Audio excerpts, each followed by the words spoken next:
오늘의 정치온 전용기 민주당 의원, 김희정 국민의힘 의원 두 분과 집중 분석해 보겠습니다. 어서 오세요. 네, 안녕하세요. 반갑습니다. 준 강제추행 혐의로 피소된 민주당 장경태 의원 어제 긴급 기자회견을 했습니다. 사건의 본질은 다른 데 있다는 건데요. 첫 번째 키워드에서 확인하시죠. 장경태 의원, 지난해 10월 그날 성추행은 없었고 사건의 본질은 데이트 폭력이라고 했습니다. 들어보시죠. 추행은 없었습니다. 이 사건은 데이트 폭력 사건입니다. 남친이란 자의 폭언과 폭력에 동석자 모두 피해자이자 일부 왜곡 보도로 사안이 변질됐습니다. 고소인의 남자친구인 국민의힘 소속 동대문구청장 보좌 직원으로 국민의힘은 민주당 소속 보좌진이 게시한 글과 사진을 문제 삼았습니다. 원본이 아닌 가짜 사진을 올린 뒤 장 의원에게 성추행 혐의를 뒤집어 씌운 여성을 고발하자고 주장한 것은 2차 가해에 해당한다는 건데요. 논란이 일자 해당 보좌진은 혼란을 드려 죄송하다며 글은 그대로 둔 채 문제가 된 사진만 바꿨습니다. 합성된 가짜 사진을 실었다가 또 삭제하는 일도 있고 2차 가해가 매우 중요한 사안이기 때문에 당시 사안에서 목격자들이 많이 있었다고 때문에 실제로 실체적인 진실이 밝혀지는 것은 시간 문제다. 지금 저지르고 있는 2차 가해는 역대 더불어민주당 성폭력범 중에서도 가장 파렴치한 행각이라는 점을 분명히 말씀드립니다. 장 의원은 책임 있는 자세로 의원직을 사퇴하기를 촉구합니다. 네, 장경태 의원은 성추행은 절대 없었다며 기자회견을 열었는데 이번 사건의 본질은 고소인 남자친구의 데이트 폭력이다 이런 주장을 했습니다. 지금 민주당도 상당히 조심스러운 입장이실 텐데 어떻게 보십니까? 네, 실제로 민주당도 수사와 관련 없이 정청래 대표가 직접적으로 윤리감찰단에 감찰을 지시했습니다. 수사와 다른 점은 윤리감찰단은 당장에 지난주부터 사실 사건이 불거졌는데 지난주부터 조사가 이루어질 수 있는 신속함을 가지고 있습니다. 그렇기 때문에 이번 주중으로는 그 관련된 내용이 얼추 대표에게는 보고되지 않을까 싶은데요. 그 조사 이후에 그리고 수사 관계 이후에 입장을 내는 것이 바람직하다라는 기본적인 입장을 가지고 있습니다. 그리고 이 사건의 본질이 무엇이냐라고 하는 질문에서는 사실 지금 당사자들의 주장과 간접적인 증거 영상들만 가지고 있습니다. 실제로 장경태 의원은 언론사를 상대로도 이에 관련된 증거를 달라 말라 이런 얘기까지 하고 있는 것이거든요. 그렇기 때문에 저희가 이 사건의 본질은 무엇이다라고 단정하기는 굉장히 어려운 부분이 있기 때문에 조심스럽게 주장을 해야 되는 것이고 지금 이 사건의 본질이 무엇이다라고 이야기하는 것은 궁예 관심법 정도이기 때문에 저는 삼가해야 된다는 말씀 좀 드리고 싶습니다. 예, 국민의힘에서는 이렇게 현역 의원이 기자회견 한 것 자체가 2차 가해고 또 이 피해 여성을 공격하기 위해서 가짜 사진을 동원했다 이런 주장을 하더라고요. 네, 명백한 2차 가해죠. 반성은 전혀 없었습니다. 저런 술자리에 소위 술 취한 여성과 함께 저렇게 몸을 기대서 술자리를 가졌다는 것 자체가 부적절한 행동입니다. 그런데다가 공개된 영상을 보면 두 가지 장면을 얘기를 하고 싶습니다. 소위 피해 여성의 남자친구에게 왜 내 여자친구에 이런 일을 하냐라고 목덜미를 잡혔을 때 그때 장경태 의원 얼굴을 보면 정말 큰 죄를 짓다가 들킨 사람의 얼굴이 명확하게 드러납니다. 그 영상을 보면 국민들이 판단하실 수 있을 것입니다. 그런데 거기에 대해서 어떤 항변도 하지 않는 장 의원의 모습을 볼 수가 있고요.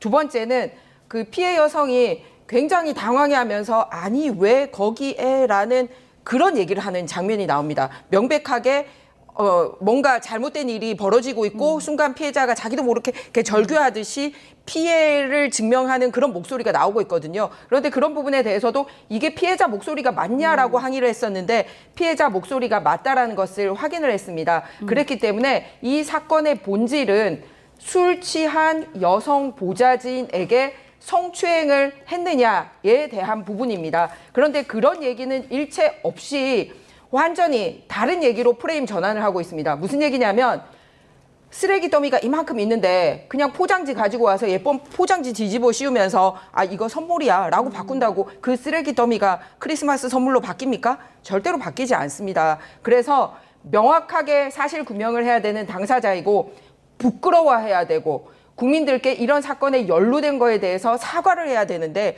일체의 그런 모습이 없기 때문에 다른 앞선 이런 성추행 사건까지 다 소환되고 있는 그런 상황입니다. 예, 성추행이었는지 데이트 폭력이었는지 앞으로 향후 수사 결과를 좀 지켜봐야 할 것 같습니다. 그런가 하면 계엄 1년이 코앞으로 다가왔지만 국민의힘 상황은 녹록지 않아 보입니다. 다음 키워드 확인하시죠. 장동혁 대표는 하나로 뭉치자고 했지만 계엄에 대한 인식조차 집안 정리가 되지 않고 있습니다. 지난 주말 장일 집회 현장으로 가보시죠. 국민의힘은 그럴 힘이 있습니다. 시작합니다. 계엄은 정당했다라고 저 편말을 들고 있는데 무슨 계엄이 정당했습니까, 여러분? 계엄은 불법이었습니다. 그 계엄의 불법을 방치한 게 바로 우리 국민의힘이었습니다.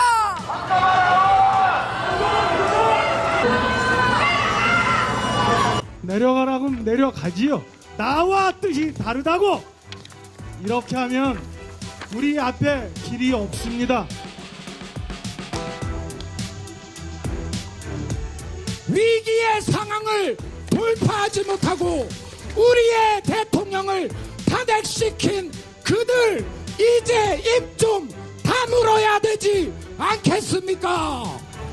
이렇게 장외 집회에서 당내 이견을 공개적으로 분출한 국민의힘, 오늘 아침에도 연장전이었습니다. 계엄은 계몽이 아닌 악몽이었습니다. 우리는 대통령의 오판을 막지 못했습니다. 소장파라 그러는데 무슨 소장파인지 잘 모르겠습니다. 그래서 민주당들이 우리한테 내란당 그리고 소리를 지르는 거예요. 그러면 우리도 같이 맞고함을 지르게 되거든요. 그런 말씀들 많이 하시는 분들은 너무 우아하게 앉아 계시더라고요. 네. 소장파인 양양자 최고위원은 오늘 최고위원회의에서도 작심 비판을 이어갔습니다. 계엄은 계몽이 아닌 악몽이었다며 당의 반성을 강조했는데요. 이 12.3 비상계엄 1년이 다가오는데 지금 장동혁 대표의 속내는 어떤 것 같습니까? 장동혁 대표의 개인 속내 여부는 제가 판단하기 힘듭니다만 국민의힘 공식적인 입장에 대해서 다시 한번 국민들께 말씀드리고자 합니다. 작년 12월 7일 날 국민의힘 국회의원 일동으로 대통령 이 계엄 부분에 대한 입장문을 공식화해서 낸 적이 있습니다. 대통령의 비상계엄령 선포로 인해 큰 충격과 불안을 겪으신 국민 여러분께 진심으로 사과의 말씀을 드립니다. 이번 사태에 대해 여당으로서 무거운 책임감을 통감하고 있습니다. 비상계엄 선포의 모든 과정에 대한 철저한 진상규명과 함께 상응하는 법적인 후속 조치가 뒤따라야 할 것입니다. 라고 저희가 작년 12월 7일에 국회의원 전원의 이름으로 국민들께 발표를 한 바가 있습니다. 그리고 그 이후에 소위 당 지도부는 몇 번 바뀌었습니다. 김용태 비대위원장도 있었고 그리고 김문수 대통령 후보도 있었고 지금의 송원석 원내대표도 있습니다. 제가 방금 말씀드린 그 기조와 거의 비슷한 기조로 계엄에 대한 국민들에 대한 사과가 항상 취임할 때마다 계속 있었다는 말씀을 드리고 저희 국민의힘 국회의원들은 12월 7일 제가 방금 읽어드린 그 말씀 하에서 1년을 정말 하루를 1년같이 그런 심정으로 국민들께 사과하고 하지만 이거를 통해서 민주당의 폭거나 이재명 정권의 폭거가 있어서는 안 되기 때문에 힘을 합쳐 역할을 해야 되겠다는 그 심정으로 오늘날까지 있다라는 그런 공식 말씀을 다시 한번 드립니다. 예, 지난 1년 동안 여러 차례 계엄에 대한 사과는 했다라고 김희정 의원님께서 말씀을 해주셨어요. 다만 이제 여전히 계엄 1년을 전후해서 대국민 사과를 따로 할까 말까 이 문제를 놓고 약간의 분열 양상을 보이는 것 같은데요. 국민의힘 개개인 의원들은 어떤 생각을 하고 있을까요? 한 언론이 전수조사를 했는데요. 화면으로 함께 보시겠습니다. 네, 응답한 82명의 의원 가운데 비상계엄 1년이자 장동혁 대표 취임 100일인 12월 3일 당 지도부가 사과 메시지를 내는데 찬성한 의원이 총 43명으로 응답자 절반을 넘었습니다. 윤 전 대통령과의 절연이 필요한가라는 질문에는 찬성과 반대가 팽팽한 걸 확인할 수 있습니다. 네, 계엄에 대한 사과가 필요하다라는 의원이 절반을 넘었는데 윤석열 전 대통령과의 절연이 필요하다. 이 부분에 있어서는 찬성과 반대가 또 팽팽하단 말이에요. 이거 어떻게 해석해야 할까요? 지금 국민의힘이 하고 있는 것들은 철저하게 정치적 계산을 하고 있다고 봅니다. 방금 말씀 주신 것처럼 김희정 의원님처럼 반대하고 이거 계엄에 대한 명확한 사과를 해주시고 미래로 나가야 된다라고 생각해 주신 분이 있는 반면에 아직까지 윤석열 전 대통령을 면회한 대표가 있다고 하든지 그리고 아직까지 계엄에 대한 사과를 하면 안 된다라고 선동하는 정치인들이 국민의힘에 남아있다는 것은 결국 그 사람들의 가지고 있는 모든 진정성마저 저는 훼손되고 있다라고 평가할 수밖에 없습니다. 그러니까 일각에서는 국민의힘이 오히려 사과를 해놓고 국민들의 뒤통수를 치고 있다라고 이야기를 하고 있는 것이거든요. 그렇기 때문에 지금 이런 논란들이 더 커질 수밖에 없는 것이라고 생각을 하고요. 기본적으로 계엄에 대한 사과를 저는 왜 못하는지 절대 이해를 못하겠습니다. 예. 지금 장동혁 대표의 이야기를 빌려보면 민주당이 프레임에 놀아나지 않기 위해서 계엄에 대한 사과를 보류하고 있는 듯한 모습을 보이고 있는데 민주당의 사과라고 했습니까? 그날은 전 국민을 상대로 한 비상계엄령이었습니다. 네. 전 국민은 자유를 박탈당하고 잘못된 행위를 정치적 행동 잠깐만 하더라도 포고령 위반으로 끌려가서 어떠한 문제가 될지도 모르는 상황에 놓였는데 그 상황을 사과하라 했더니 민주당의 프레임에 들어가서는 안 된다라는 궤변을 내려놓고 있는 것이거든요.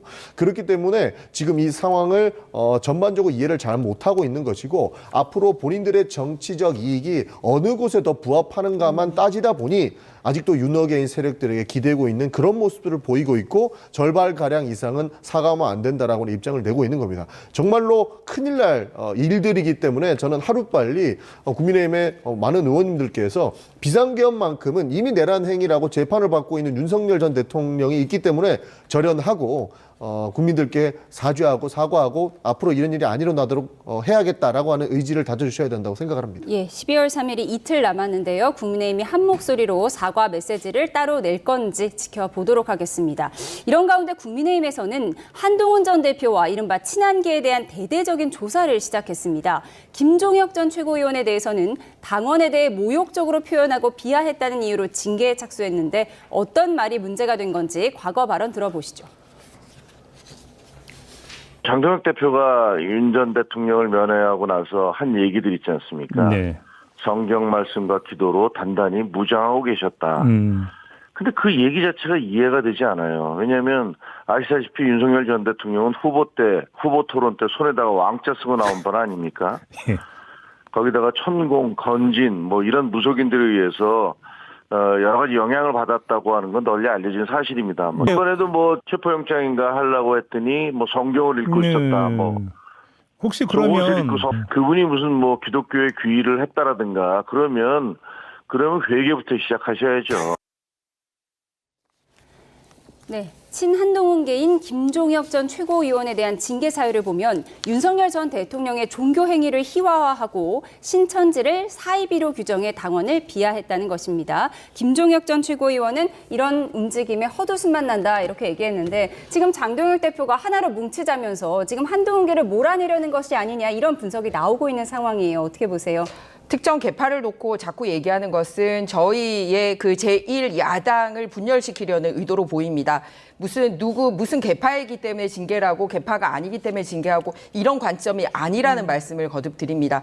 지금 많은 국민들이 원하는 것은 사실 이재명 정권이 헌법을 교란하고 그리고 민주주의를 파괴하는 행위를 입법부를 넘어서서 행정부, 사법부까지 이렇게 하고 있는데 제1야당으로서 제대로 된 목소리를 내고 있느냐 아쉽다. 국민의힘을 응원해 왔지만 당신들 제대로 못하고 있지 않느냐라는 비판이 굉장히 큰 상황입니다. 그렇다면 소위 전선이라고 부른다라면 그 전선을 우리는 명백하게 여당 그리고 이재명 정권의 잘못을 가지고 하나로 나아가야 되는데 이미 국민들 내리에서 잊혀졌던 우리 내부 문제에 대해서는 소위 안으로 자성할 필요는 있지만 안에서 자성하는 과정은 거치지 않고 자꾸 언론에 나가서 이거를 막 프레임을 만들고 이런 식으로 하는 게 실제로 당개혁에 크게 도움이 되지 않는다라고 판단을 하고 있는 것입니다. 네. 그래서 정말 잘못된 게 있다면은 언론에 나가서 막 얘기를 하고 하는 게 아니라 내부에서 그걸 고칠 수 있도록 최선을 다해야 하는 것이고 실제 밖에서 우리 당이 보여야 하는 행동은 지금 현재 헌정 질서를 무너뜨리고 있는 부분에 대해서 여러 가지 사실관계 입각해서 여당에 대응해서 싸워야 되는데 그러지 못하는 행위에 대해서는 당이 이제 제재를 할 필요가 있다라고 판단을 한 것 같습니다. 그렇기 때문에 이런 걸 가지고 자꾸 개파적인 해석을 하는 것은 삼가해 주십사 하는 부탁 말씀을 드립니다. 개파적인 해석은 아니라고 하셨는데 어쨌든 한동훈 전 대표의 가족에 연루된 의혹이 있는 당원 게시판 조사 이 부분에 있어서 김희정 의원님께서 개인적으로는 어떻게 생각하세요? 사실 저는 이 사건이 처음 불거졌을 때 그 당사자로 지목되셨던 분이 보다 명쾌하게 입장을 밝히고 정리를 하고 넘어갔었으면 가장 좋지 않겠나라는 생각을 하고 있습니다. 그때는 사실 뭐 지금과 같은 계엄이나 탄핵 같은 문제도 없었고 여당이었고 하기 때문에 뭔가 문제가 있다면 빨리 밝히고 그리고 사과해야 될 게 있으면 사과를 하고 이렇게 하고 갔으면은 문제가 이렇게까지 질질 끌면서 커지지 않았을 텐데 상당히 아쉽다는 말씀을 드립니다. 하지만 지금 시점에서 과연 우리 당의 실익이 있느냐 부분에 대해서는 여러분들의 의견을 들어볼 필요가 있다고 생각합니다. 그리고 앞서 제가 말씀드렸듯이 당내에 크게 어떤 개파다 아니다 이런 거를 떠나서 합의 정치에서 우리 당에 도움이 되지 않는 여러 가지 자체 문제에 대해서는 밖으로 자꾸 드러나는 것보다 어쨌든 조용하게 문제를 해결해 나가고 겉으로 드러나는 모습은 소위 그 여당과의 전선을 이렇게 명확하게 해주고 이런 게 필요하지 않나. 근데 우리 당은 어떻게 보면 뭐 언론 환경이 안 받쳐주는 것도 있지만 밖을 향해서 싸우는 부분은 뭐 거의 안 드러나고 자꾸 우리끼리 찌그덕찌그덕 하는 것만 드러나니 우리를 지지하시는 분들도 그리고 지금 현재 여당이 잘못하고 있다라고 생각하시는 분들도 막 국민의힘의 지지로 못 오고 있거든요. 그렇기 때문에 여러 가지 시점이나 방법이나 이런 부분에 대해서는 무엇이 전체 합을 위해서 좋을까 여러분들의 의견을 들어볼 필요가 있다고 생각합니다. 예. 그런가 하면 당내 소장파들의 윤 전 대통령 부부를 향한 비판은 더 격해지고 있는데요. 다음 키워드에서 확인하시죠. 네, 무엇이 천박한 걸까요? 배현진 의원과 윤석열 전 대통령을 변호하는 김계리 변호사가 때 아닌 설전을 벌였습니다. 그제 배현진 의원, 왕이 되고 싶어 감히 어좌에 올라앉았던 천박한 김건희, 그리고 그를 보호하느라 국민이 안중에 없었던 남편의 처참한 계엄 역사와 결별해야 한다고 주장했는데요. 이에 김계리 변호사는 누가 누굴 보고 천박을 운운하는지 글의 수준을 보고 피식했다며 거울을 보라고 반박했습니다. 이에 배현진 의원, 본인 말대로 아무것도 아닌 그저 남편 운만 좋았던 한 민간인이 뇌물을 받으며 사고친 천박함을 천박하다고 했을 뿐이라며 여기에 긁혀서 발작하는 희한한 자들이 있다고 공세를 이어갔습니다. 그런가 하면 윤석열 전 대통령이 전한길 씨에게 옥중 자필 편지를 보내 선생님은 하나님이 주신 귀한 선물이라고 표현했다고 하는데요. 정치권 반응 들어보시죠. 국민들이 그렇게 동의하지 않을 것 같아요. 국민 다수는 나에 대해서 좀 잘못했다고 얘기하고 반성하라고 얘기하고 그렇다라는 걸 현실 인식을 좀 직시를 했으면 좋겠어요. 알겠습니다. 신앙을 파는 비루하고 뻔뻔한 행태까지 보입니다. 극우 유튜버에게 보내는 편지는 민주주의를 향한 조롱입니다. 거의 정신 나간 소리를 하며 부정선거 음모론자들에게 안부를 전했습니다.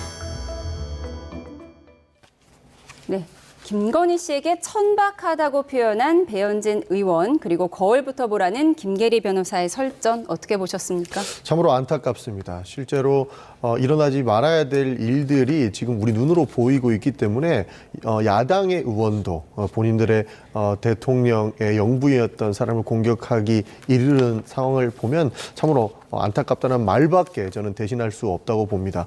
기본적으로 배현진 의원 같은 경우는 문화체육관광위원회에서 김건희 여사가 실제로 어좌에 앉았던 내용들의 국정감사를 직접 봤을 거거든요. 거기에서 자괴감을 많이 느낀 것 같습니다. 과거의 스탠스만 보더라도 윤석열 전 대통령을 비호하는 세력에 가까웠는데 국정감사에서 실체적 진실이 드러나니 저렇게 정확하게 비판을 하는 모양새거든요.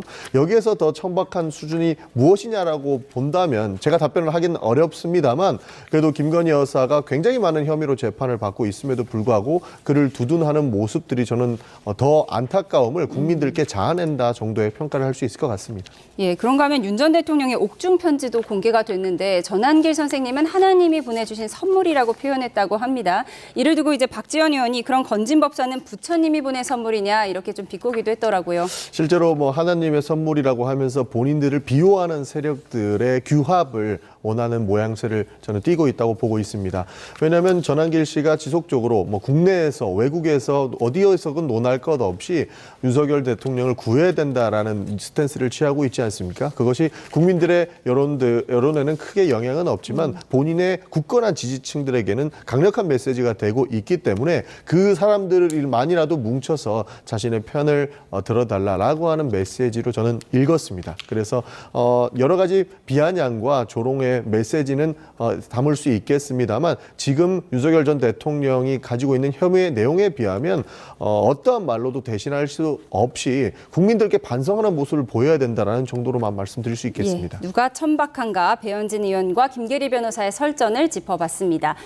네, 다음 주제 살펴보겠습니다. 민주당이 한덕수 전 총리에 대한 항소심부터는 내란 전담 재판부가 담당하도록 추진하겠다 이렇게 밝혔는데요. 국민의힘은 탈헌법적이라고 반발했습니다. 오늘 법사의 장면 보고 오시죠. 내란 특별재판부는 나치 특별재판부라고 말할 수밖에 없습니다. 입법이라는 이름의 폭력으로 이것을 파괴하는 것, 이것이야말로 국헌을 문란하는 내란이라고 말씀드립니다.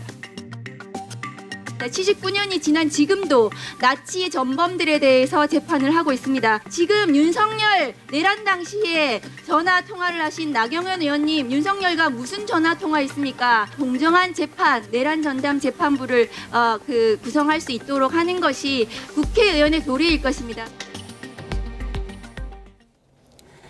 네, 민주당이 추진하고 있는 내란 전담 재판부 2심부터는 이렇게 하자라는 입장입니다. 국민의힘에서는 탈헌법적 발상이다, 나치 재판부다 이런 얘기가 나왔네요. 네, 맞습니다. 독일의 나치도 모든 것을 그냥 입으로만 했던 게 아니라 법이라는 형태로 했었습니다. 소위 수권법을 통해서 사법부를 장악을 해서 뭔가 법에 맞게 진행이 되는 것처럼 했습니다만 사실은 엄청난 인권 유린이 있었었거든요. 똑같습니다. 지금도 입법부의 절대 다수를 차지하고 있다 보니 모든 것을 법으로 하려고 하고 있거든요. 그래서 특별재판부를 만들겠다라고 하는데 우리의 헌법에서는 명확하게 군사법원만 특별재판부로 두고 있습니다. 그 이외의 특별재판에 대한 것은 전혀 언급이 없기 때문에 이런 부분에 대해서는 위헌이다라는 말씀을 드립니다. 아울러서 이 명백하게 헌법에는 법원의 구성에 대해서도 명시를 하고 있는데요.